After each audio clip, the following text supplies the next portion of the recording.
And here on The Vibe, we cover the most exciting trends of the world and the most inspiring stories of today, capturing hearts and minds. We begin today's program by taking you to explore one of the greatest archaeological discoveries in the 20th century. And what's the latest news in regards to the eighth wonder of the world, the Terra Cotta Army in China's Xi'an? Well, the preservation process of the warriors and horses is now in the spotlight. Experts have been working extensively for decades to restore the original colors of these remarkable life-size clay figures. And no, they were not in gray shades to begin with, but were believed to be in an array of tones. What's really interesting is that researchers also say that every soldier has unique facial features and colors, revealing the high level of artistry of that era. Now let's unveil their new looks. After being buried for over 2,200 years, the Terra Cotta Army was discovered in 1974. It was created to serve Emperor Qin Shi Huang, the first emperor of China, in the afterlife.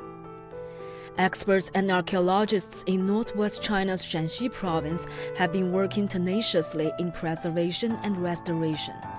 The relics have led to deep understanding of the Qin dynasty. Historians say the monumental projects were crafted by 700,000 artisans through nearly 7 years. For nearly 50 years, experts have been working to restore the life-sized clay figures. It can take months or even years to piece the fragments together. Qin Dynasty's craftsmanship was perfect, with high aesthetic value. We should work to restore the structure so that the warrior can stand on his feet. We follow principle of minimum intervention and use materials that are compatible with the relics. If we cannot piece them together, we should suspend the work until more advanced technologies become available. Restoration experts use an ultra-depth of field microscope. Sometimes they can identify fingerprints and names of ancient craftsmen, as well as the original colors. Changes in temperature and humidity can damage the paint.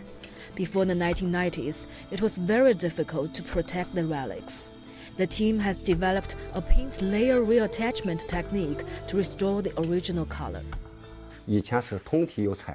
Different pigments were used to paint terracotta warriors. They were first lacquered and then covered by 3 layers of pigment to give them a real-life look.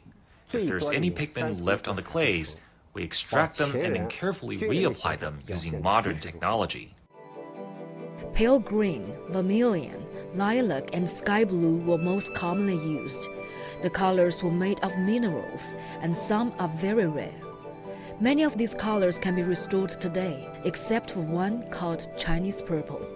The most special color in the army is that we call the Chinese purple.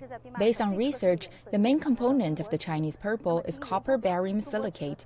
It's the first time the purple copper barium silicate was discovered on terracotta warriors and horses. The color Chinese purple is considered the first man-made purple pigment. Because it only existed during the Qin and Han dynasties, that makes it even more precious. 张梦圆 CGTN